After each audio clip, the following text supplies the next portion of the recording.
किसान भाइयों नमस्कार। कृषि दर्शन कार्यक्रम में आप सभी का बहुत बहुत स्वागत है।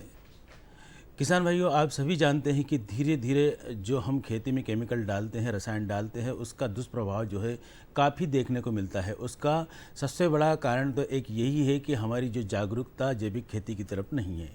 लेकिन आजकल ज़्यादातर हमारे किसान भाई खुद जो है आगे आकर जो है कोशिश कर रहे हैं कि वो जैविक खेती की तरफ जो है अपना रुझान बढ़ाएं, और ऐसा होना भी चाहिए।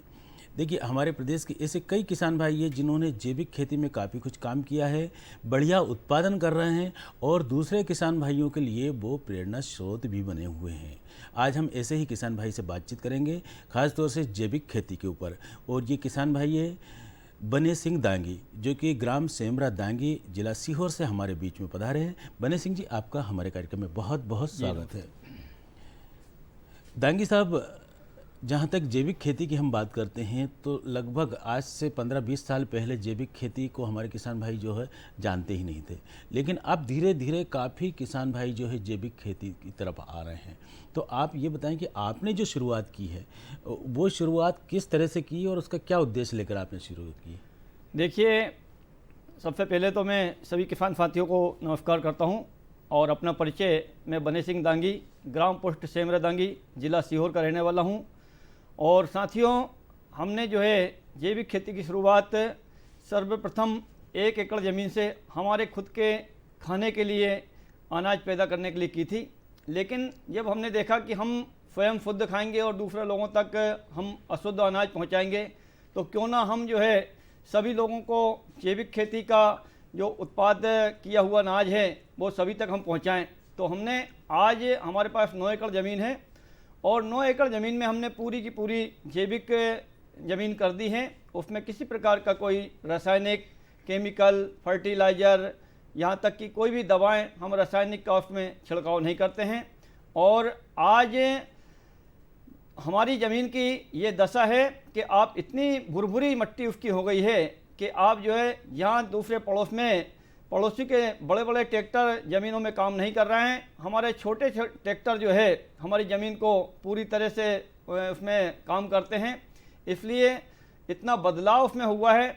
और हम सभी जो भी हमारे किसान साथी ये कार्यक्रम देख रहे हैं, कार्यक्रम के माध्यम से हम सभी किसान साथियों तक हमारी ये बात पहुंचाना चाहते हैं कि आप भी शुरुआत जो है, आपके पास अगर 5 एकड़ ज़मीन है तो 1 एकड़ से शुरुआत कीजिए, क्योंकि हमने धीरे धीरे जो है पूरी ज़मीन को जैविक किया है। आप अगर पूरी ज़मीन को एकदम अगर जैविक करेंगे तो उसमें कहीं ना कहीं आपको घाटे का जो है सौदा करना पड़ेगा और आपको नुकसान उठाना पड़ेगा। इसलिए धीरे धीरे करके आप जो है फिर पूरी ज़मीन को 5-6 साल के अंदर पूरी जैविक कर देंगे। बिल्कुल। दांगी साहब, जैसे कि आपने बताया कि हमारे किसान भाई इस बात का ध्यान रखें कि पूरी खेती एक साथ में जैविक नहीं करें। जैसे आपने 1 एकड़ से शुरुआत की, आज जो है आप 9 एकड़ में भरपूर जो है जैविक खेती कर रहे हैं। आप थोड़ा सा हमारे किसान भाइयों को ये बताएं कि जो पिछले 6-7 साल में आपने जो लाभ अर्जित किया है जैविक खेती का, वो आप बताएं। देखिए, शुरुआत में जो है 3 साल तक लगभग घाटे का सौदा है।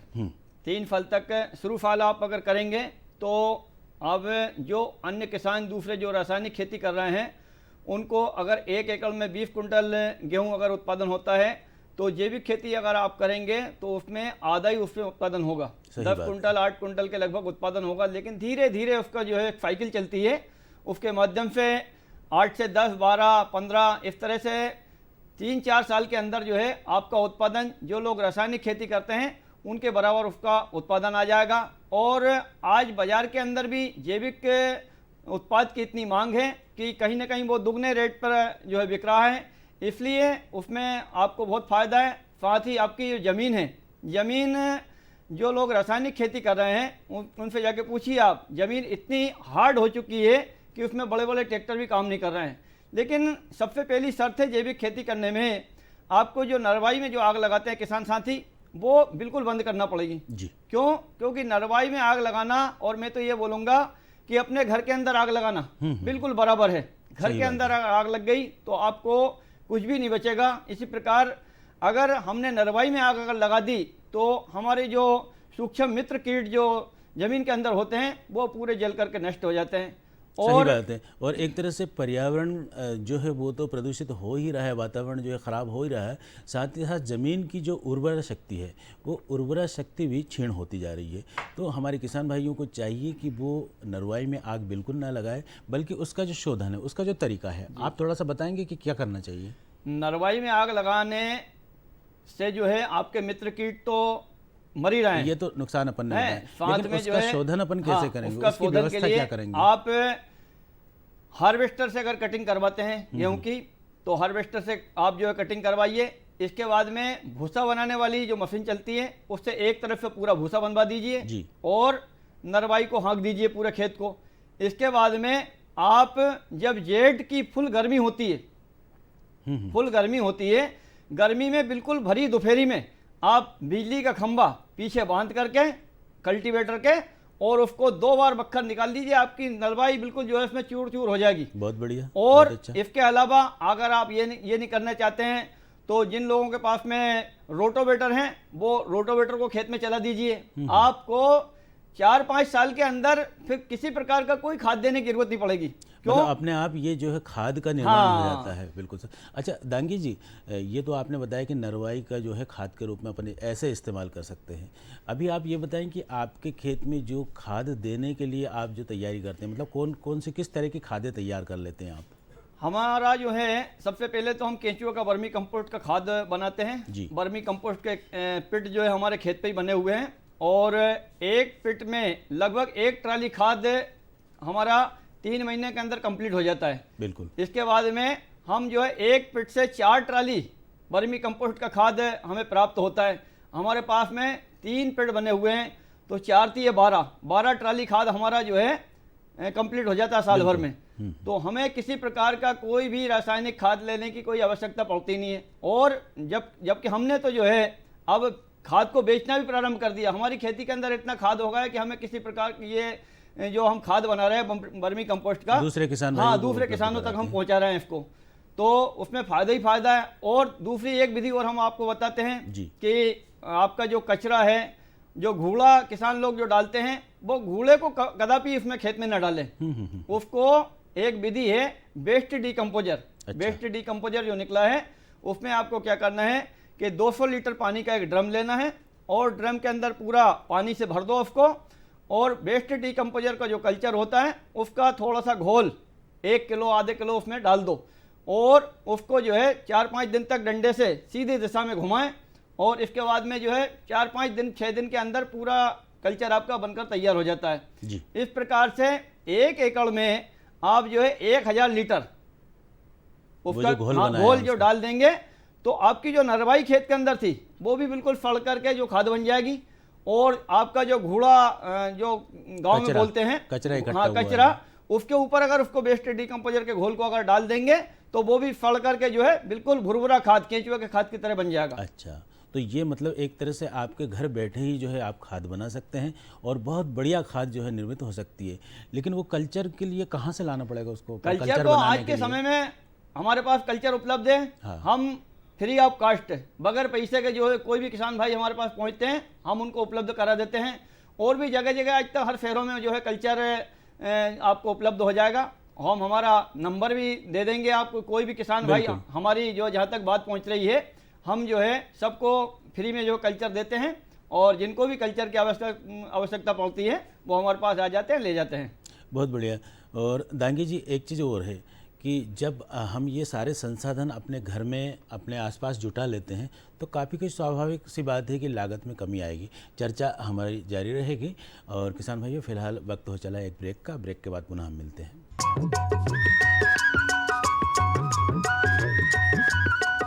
अरे सुन तो। मुझे क्या सुनाना चाहते हो? जो सुनाओ मेरी सौतन को। किसको? अरे वही तुम्हारा मोबाइल फोन जिससे सुबह शाम दिन रात चिपके रहते थे और कहते थे किसान कॉल सेंटर से बातें हो रही हैं। अच्छा ये बात है।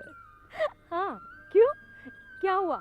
अब बात नहीं होती क्या? अब तो झट से बात हो जाती है। संबंधी समस्याओं का अपनी भाषा में तुरंत हल पाने के लिए पूरे भारत में किसी भी फोन से हेल्पलाइन नंबर पर संपर्क करें। किसानों का दोस्त किसान कॉल सेंटर।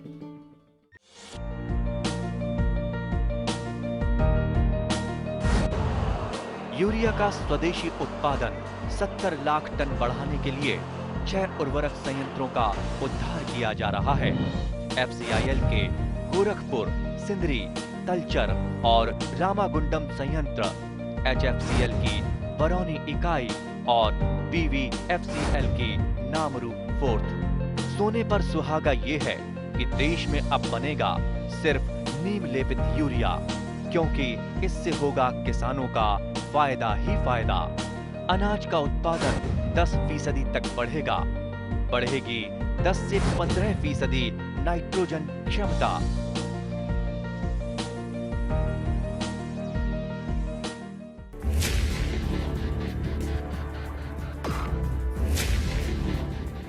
भोजन, जल और शुद्ध वातावरण हमारे जीवन का मुख्य आधार है और कृषि इसका मूल स्तंभ। पिछले 60 वर्षों में विज्ञान आधारित कृषि का व्यापक प्रसार हुआ है। साथ ही कृत्रिम संसाधनों के बढ़ते प्रयोग से कृषि की सतत क्षमता पर चिंताएं बढ़ी हैं। प्रधानमंत्री श्री नरेंद्र मोदी जी के दूरदर्शी नेतृत्व के अंतर्गत रसायन मुक्त जैविक खेती एक महत्वपूर्ण प्रयास है। रसायन मुक्त जैविक खेती को बढ़ावा देने के लिए 5 वर्ष पूर्व सरकार ने परंपरागत कृषि विकास योजना तथा उत्तर पूर्व भारत में जैविक मूल्य श्रृंखला योजनाएं आरंभ की। ऑर्गेनिक फार्मिंग को देश भर में बढ़ावा देने के लिए सरकार अनेक प्रयास कर रही है। इसके लिए परंपरागत कृषि विकास योजना के तहत काम किया जा रहा है। न सिर्फ ऑर्गेनिक फार्मिंग को बल दिया जा रहा है, बल्कि उसके लिए वैल्यू एडिशन और मार्केट की व्यवस्था भी की जा रही है। भारत सरकार एवं किसानों के सम्मिलित प्रयासों से आज देश के लगभग 36 लाख किसान 38 लाख हेक्टेयर क्षेत्र में जैविक खेती कर रहे हैं। इसके अतिरिक्त हमारे देश के अनेक ऐसे क्षेत्र हैं जहां आज भी पारंपरिक जैविक खेती हो रही है। इन पारंपरिक जैविक क्षेत्रों को जैविक प्रमाणीकरण सुलभ कराने हेतु PGS के अंतर्गत लार्ज एरिया सर्टिफिकेट का प्रावधान किया गया है। इस प्रक्रिया की विशिष्टता ये है कि इसमें प्रमाणीकरण मात्र 2 से 3 महीनों में हो जाता है, जबकि सामान्य परिस्थितियों में इसमें 2 से 3 वर्ष का समय लगता है। अंडमान निकोबार केंद्र शासित प्रदेश के कार निकोबार एवं नैन काउरी द्वीप समूह देश के सर्वप्रथम ऐसे प्रमाणीकृत जैविक क्षेत्र हैं। अभी हाल ही में संपूर्ण लक्षद्वीप को जैविक खेती के रूप में प्रमाणित किया गया है। वर्ष 2016 में सिक्किम राज्य पूर्ण जैविक कृषि राज्य के रूप में प्रमाणित हो चुका है। सुदूर उत्तर में हिमालय श्रृंखला के बीच स्थित लद्दाख ने भी पूर्ण जैविक के लक्ष्य की ओर बढ़ना शुरू कर दिया है। जैविक उत्पादों को बाजार सुलभ कराने तथा किसानों की उपभोक्ताओं तक पहुंच बनाने के लिए एक समर्पित जैविक खेती पोर्टल भी बनाया गया है। जैविक खेती पोर्टल के जानकारी मंच और विपणन मंच के माध्यम से किसानों को उच्च गुणवत्ता उत्पादन तथा बाजार उपलब्ध कराया जा रहा है। आशा है देश के सभी राज्य अपने जैविक क्षेत्रों का विस्तार करेंगे और देश में जैविक कृषि क्रांति को मजबूत करने में योगदान देंगे। जैविक उत्पादों की देश और विदेशों में बढ़ती मांग तथा जैविक उत्पादों का बढ़ता बाजार, किसानों की उपभोक्ताओं तक पहुंच तथा जैविक FPO द्वारा जैविक कृषि व्यापार में भागीदारी हमारे किसानों को अपनी आय बढ़ाने का अवसर दे रहा है। पिछले 5 वर्षों में जैविक कृषि उत्पादों का निर्यात दोगुने से अधिक बढ़कर 7,000 करोड़ रुपए से अधिक का हो गया है और इसमें प्रतिवर्ष 20% से अधिक की वृद्धि हो रही है। उम्मीद है पारंपरिक क्षेत्र के किसान भी इस बढ़ते बाजार से लाभान्वित होंगे और जैविक कृषि आंदोलन को आगे बढ़ाएंगे। किसानों की मुस्कान समृद्ध हिंदुस्तान की है पहचान।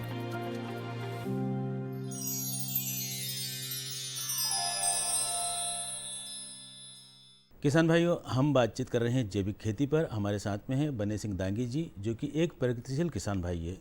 दांगी साहब, जो आपने खाद घर में बनाने की जो बात कही है, स्वाभाविक सी बात है, हमारे यहाँ कूड़ा कचरा इतना इकट्ठा हो जाता है, उसको जो है पहले जो है हम खेत में सीधा डालते थे, लेकिन आपने बताया कि अब जो है डीकम्पोजर के द्वारा जो है उसको जो है कल्चर बनाकर जो है उसके ऊपर डालें और तब जो है उसको खेत में उपयोग करें। अच्छा, ये प्रक्रिया करने में स्वाभाविक सी बात है कि कुछ समय लगता है, लेकिन जो हमारा गोबर जो निकलता है, गोबर की जो खाद हम बनाते हैं, तो उसमें कुछ टाइम लगता होगा?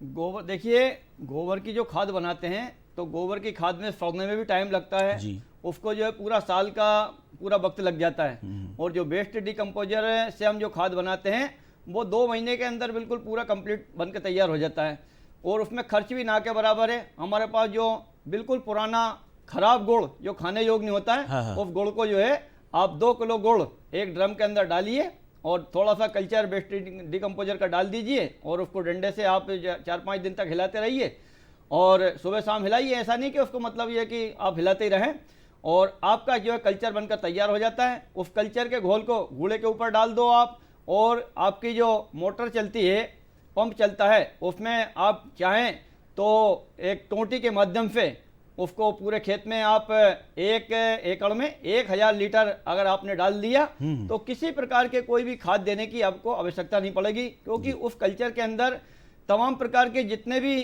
सूक्ष्म जो आपको जीव चाहिए और वो सब उसमें उपलब्ध होते हैं। बिल्कुल। तो ये तो आपने जो है खाद की हमें कैसी व्यवस्था करना है और इसके साथ साथ संसाधन हमें क्या क्या चाहिए, ये दांगी जी ने बताया। अब दांगी साहब, एक चीज़ और आप ये बताएं कि जैसे 7 साल में आपने जो एक रोटेशन तैयार किया है, आज आप बता रहे हैं कि हमें जो है बिना किसी लागत के जो है भरपूर पैदावार मिल रही है, तो जो ज़मीन की जो उर्वरा शक्ति आपने तैयार की है, इसके लिए क्या कुछ आपने मेहनत की, किस तरह से व्यवस्थाएं की ताकि हमारे किसान भाई जो है अपनी खेती खुद तैयार करें? देखिए, जैविक खेती करने के लिए सबसे पहले तो हमने आपको बताया कि नरवाई में आग लगाना बंद करना पड़ेगी। बिल्कुल। और इसके अलावा उसमें किसी प्रकार का कोई बाजार से कीटनाशक आपको खरीदना ही पड़ेगा, क्योंकि बीमारियां तो खेती में लगना स्वाभाविक है। हाँ। तो बीमारी जब पौधे पे लगती है तो उसके लिए नीम के पत्ते, आंकड़े के पत्ते, धतूरे के पत्ते, इन सब पत्तों को इकट्ठा करें और इकट्ठा करके थोड़े थोड़े 2-2, 4-4 किलो पत्ते ड्रम के अंदर और ड्रम में इकट्ठा करके और उसमें पानी से भर दें। और पानी की वजह अगर आपको और जल्दी उसमें तैयार करना है तो वही वेस्ट डिकम्पोजर का घोल बनाइए आप, और वेस्ट डिकम्पोजर के घोल में आप 4 से 5 दिन तक उनको फड़ाइए और इसके बाद में एक ड्रम में जो अपना स्प्रे पंप होता है उसमें 2 लीटर आप जो है घोल को डालिए। और आप उसमें ये नहीं है, मतलब जैविक खेती के अंदर के रासायनिक में ये होता है कि किसी प्रकार की कोई बीमारी लगती है और आपने जैसे ही दवा स्प्रे की और 1 घंटे बाद जो है पूरी इल्लियाँ मर कर ख़त्म हो जाती है जी। लेकिन जैविक खेती के अंदर आपको इल्ली लगे या नहीं लगे, आपको उसको जो है हर 15 दिन में उसका स्प्रे करना है, छिड़काव तो आप अगर स्प्रे करते रहेंगे तो किसी प्रकार की कोई भी इल्लियाँ उसमें लगेगी ही नहीं। सही बात है, मतलब लगने से पहले की ये व्यवस्था हम कर लेते हैं, तो स्वाभाविक सी बात है जब पहले से हमारे पास व्यवस्था होगी तो फिर इल्ली लगने का सवाल ही नहीं होता। और बाय द वे अगर लग भी जाती है तो कुछ तो असर होता होगा। हाँ बिल्कुल, अरे वो तो धीरे धीरे खत्म हो जाती है। और देखिए, समय के साथ जो व्यक्ति चलता है वही समझदार की श्रेणी में आता है। सही बात है। हमारे पास में एक समय था जिस समय हमारे देश में जो है खाद्यान्न की बहुत कमी थी, तो हमारे वैज्ञानिकों ने हरित क्रांति का अभियान चलाया और यूरिया, DAP वगैरह जो खाद उन्हीं ने निर्मित किया। लेकिन आज उसके जो दुष्परिणाम हमारे सामने आ रहे हैं, अनेक प्रकार की बीमारियां, यहाँ तक कि माँ के गर्भ में बच्चे को जो है कैंसर हो जाता है, तो ये सब खान पान की वजह है। तो आज हमारे वैज्ञानिक भी कहीं ना कहीं, सरकार भी चिंतित है कि इसको जो है किस प्रकार से बंद किया जाए। और हमारा जो पूर्व का समय था जैविक खेती करने का, हमारे पूर्वज जो खेती करते थे वो जो है जैविक खेती ही मानी जाती थी। लेकिन उस समय क्या है कि जो उत्पादन कम होता था, हमारे पास में इतनी अच्छी किस्में जो आज हमारे पास में नई नई तरह की वेराइटियाँ आ रही है ज़्यादा उत्पादन देने वाली, वो वेराइटियाँ भी नहीं थी। और हमारे पास में जैसे वेस्ट डिकम्पोजर है और भी कई तरह से कल्चर है, ये सब उस समय उपलब्ध नहीं थे। आज हमारे वैज्ञानिकों ने सब चीज़ें हमारी बनाई है, तो हम जैविक खेती करने में हमारी बहुत बड़ी मदद कर रहे हैं। तो मेरा तो सभी किसान साथियों से ये आग्रह है कि आप जो है धीरे धीरे करके रासायनिक खेती को बंद करें और जैविक खेती में अपना रुझान बढ़ाएं। और हमारे मध्य प्रदेश का जो सर्वदी गेहूँ है, इसकी आज कहीं ना कहीं पूरी दुनिया में, भाई भारत के अलावा अन्य देशों में भी हमारा गेहूँ निर्यात होता है। आज सर्वदी गेहूँ की हमारी बहुत मांग है। और आप जब जैविक खेती करना प्रारंभ कर देंगे तो कहीं ना कहीं आपको बहुत बड़ा लाभ इसका प्राप्त होगा। जिस प्रकार से हम लाभ कमा रहे हैं, इसी प्रकार हम चाहते हैं कि हमारे और दूसरे साथी किसान साथी आगे आएँ और जैविक खेती से जो है लाभ कमाएं। बिल्कुल। और किसान भाइयों, स्वाभाविक सी बात है कि जब जैविक खेती करेंगे, लागत हमारी कम हो जाएगी, उत्पादन बढ़ जाएगा, तो हमें चारों तरफ लाभ ही लाभ मिलेगा। और फिर दांगी साहब ने जो पर्यावरण बचाने की बात की है, स्वास्थ्य पे जो असर हो रहा है दवाइयों का, उसके विपरीत में हमें जो है जैविक खेती से जो उत्पन्न अनाज है उसका उपयोग करना है, तो वो फ़ायदेमंद होगा। ये तमाम बातें जो है दांगी साहब ने आज यहाँ पर आकर बताई है, और कोशिश हमारी यही रहेगी कि हम आगे भी जो है आपके अनुभव का लाभ लेते रहें, और हमारे जो भी किसान भाई देख रहे हैं इस कार्यक्रम को, वो ज़रूर जो है इस बातचीत से लाभ उठाएं और कोशिश करें कि वो जैविक खेती की तरफ अपने कदम बढ़ाएं। जैविक खेती लाभ की खेती है। किसान भाइयों, आज की बातचीत में इतना ही। अगले कार्यक्रम में हम पुनः मिलेंगे, तब तक आप देखते रहें खबरें खेती की। नमस्कार किसान भाइयों, खबरें खेती में आप सभी का बहुत स्वागत है। सबसे पहले बात करेंगे प्रमुख समाचारों की। प्राकृतिक खेती से होगा किसानों को फायदा। 1.12 लाख हेक्टेयर भूमि होगी सिंचित। संतुलित उर्वरकों का प्रयोग करें। गन्ने के साथ मूंग की अंतर्वर्तीय खेती। अनाज भंडारण में आवश्यक सावधानियां और कद्दू वर्गीय सब्जियों में जैविक कीट नियंत्रण। और आइए अब नजर डालेंगे खबरों पर विस्तार से। प्राकृतिक खेती से होगा किसानों को फायदा। राष्ट्रीय कृषि विस्तार प्रबंधन संस्थान हैदराबाद द्वारा आयोजित प्राकृतिक खेती पर मास्टर प्रशिक्षकों के लिए ऑनलाइन प्रशिक्षण कार्यक्रम का शुभारंभ केंद्रीय कृषि एवं किसान कल्याण मंत्री नरेंद्र सिंह तोमर ने किया। इस अवसर पर श्री तोमर ने कहा कि मैनेज को आज़ादी के अमृत महोत्सव के हिस्से के रूप में अप्रैल से अगस्त तक देश में 30,000 ग्राम प्रधानों के लिए 750 जागरूकता कार्यक्रम आयोजित करने का काम सौंपा गया है।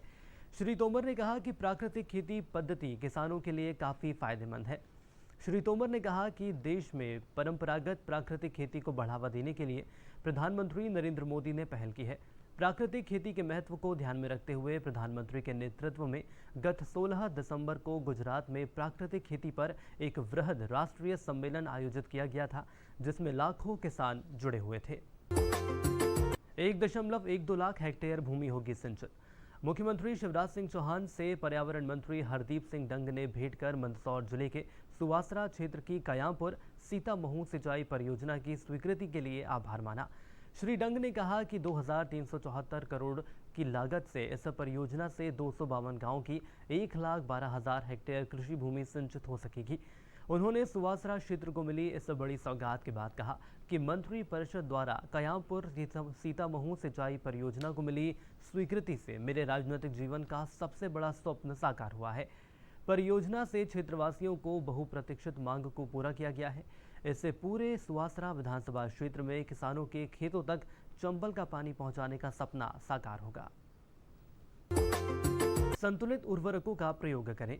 कृषि विज्ञान केंद्र पन्ना के वरिष्ठ वैज्ञानिक एवं प्रमुख डॉक्टर PN त्रिपाठी द्वारा कृषकों को सलाह दी गई कि रबी फसलों की कटाई उपरांत अपने खेत की मिट्टी का परीक्षण कराएं। मिट्टी परीक्षण कराने से पौधों के लिए आवश्यक पोषक तत्वों की उपलब्धता का स्तर पता चलता है, जिसके आधार पर फसल विशेष के लिए उपयोग की जाने वाली उर्वरकों की मात्रा का संतुलित रूप से प्रयोग किया जा सकता है एवं रासायनिक उर्वरकों पर लगने वाली लागत को कम किया जा सकता है। साथ ही मृदा के स्वास्थ्य का प्रबंधन भी किया जा सकता है।